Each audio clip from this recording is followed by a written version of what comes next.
Hello guys! Today's video, gagawa po tayo ng salata. Crispy patata and eggplant salata.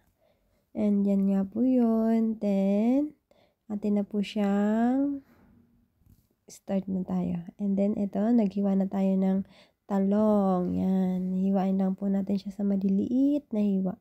Ganun din po ang patata. Atin po siyang hihiwain ng maliliit.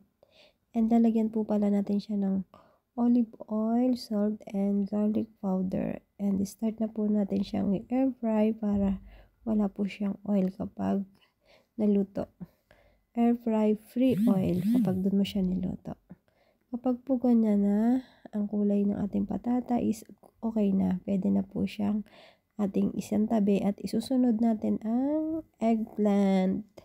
Yan, air fry din po natin siya ng 15 to 20 minutes, depende sa gusto niyo. Mas gusto ko is crispy. And yan na po, mag-add din po tayo ng cucumber, tomato, and parsley.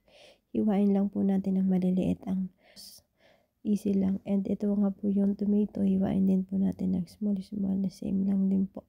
And alisin po natin yung mga buto para hindi po siya masyadong maasim. Iwain din natin siya sa maliliit. And isusunod na po natin ang parsley.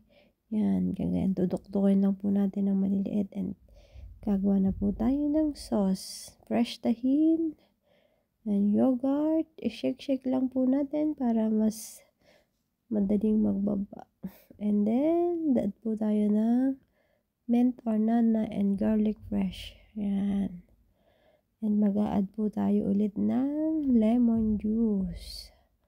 Yan po. And then, salt. Tansyameter lang po yung ginawa ko dyan. Bahala na po kayo sa mga lasa na gusto nyo. And ito na po yung inad natin ng mga maliliit na vegetable. Cucumber, tomato, and parsley. I-mix lang po natin siya sa ating inner fry na eggplant and patata.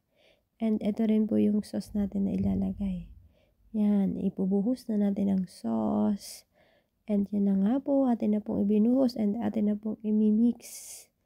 And later on, magkakaroon na tayo ng masarap na salata.